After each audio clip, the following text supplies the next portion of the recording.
आकाशरू बर्षुछि अग्निपिंडुला सारा राज्य में प्रचंड ग्रीष्म लहरी जारी जनजीवन कलबल एप्रिल ले तातीर अलोड़ा रेकर्ड असह्य ताती और गरम राज्यवासी आउटु पाउटु आहुरी 2 दिन जाए एभली स्थिति लगी रहिबो।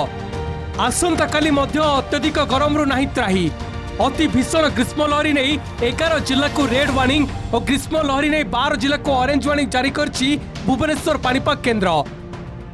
आगामी 4 रु 5 दिन जाए अधिकांश स्थान तापमात्रा स्वाभाविक ठारू 3 रु 6 डिग्री अधिक रहिबा संभावना रही। 2 तारीख बेलकू राज्य उपरे सामुद्रिक झड़र प्रभाव रहिबो। यह प्रभाव रे उपकूल रे तापमात्रा 2 रु 3 डिग्री ह्रास पाइबा संभावना रही किंतु आर्द्रता प्रभाव रे गुळुगुळी लागि रहिबो। मोस्टली जो रेनफॉल एक्टिविटी रहिबो south interior Odisha south coastal Odisha रे किंतु 5 तारीख और 6 तारीख बेलकू हो पारे कि रेनफॉल एक्टिविटी बढ़िबार संभावना रही।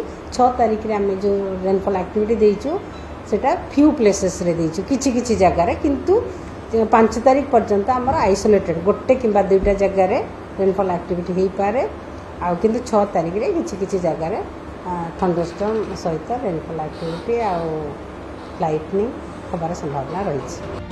खरार ताती जनजीवन को कलबल करुछि।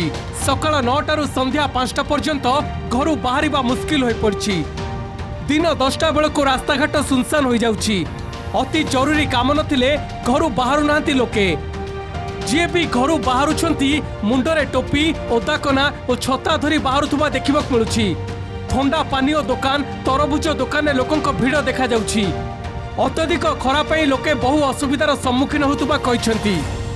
आसिलिनी कोचिरे ओडिया खरा केबे देखि नथिली विशेष करी आज तुम भाबु 46 ऊपर को बदे टेम्परेचर थिवो 46 पाखापाखि थिवो अंदाज करछि आउ पाखापाखि 10 टारू कोचिरी फांका हे गलानी सब ऑफिस ऑफिस निहाती 7-8 दिन बंद कर दवा उचित काहे लोकोडा लोक मानकर केतबेले प्राण भी जाई पारे ए खरा आज पर्यंत आमे केबे देखि नथु। ए बहुत खरा 9टा बेले तो मोटे बाहरी हेलानी 10टा आलु को मुंड पूरा बुलेला आज पूरा एते खरा माने मो लाइफ रे एटा मो फास्ट खरा आमे सुनु 44-45 हबो किंतु आज जे एते खरा माने रास्ता घाट सब सुनसान माने देहटा गोटे केमती लागुची ए खरा को बाहरी आसी गला बेले खरा हो जे 8 रे आ घरु बाहरी आउनाती सब गछ मूले लोक माने बहुंती आ बुहाण को गले छता नहीं कौन बुहाण कर माछ धरी हम आ बाध्य हो पिला कुटुंब उपास रुँच बाध्य हो जाऊँ आ कौन कर। बौद्ध जिला बर्तमान ततला कड़े भाजी होची लोके डहल विकल होती सारा राज्य में जदि कौटी बेसी कौ जिला होटा हूँ आमर बौद्ध जिला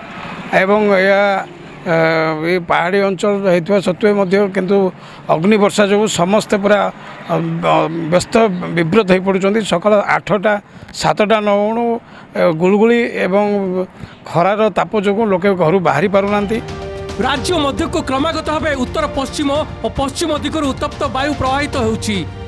एहार प्रभाव रे अस्वाभाविक भाव तापमात्रा वृद्धि पाइछि। Bureau report Kalinga TV.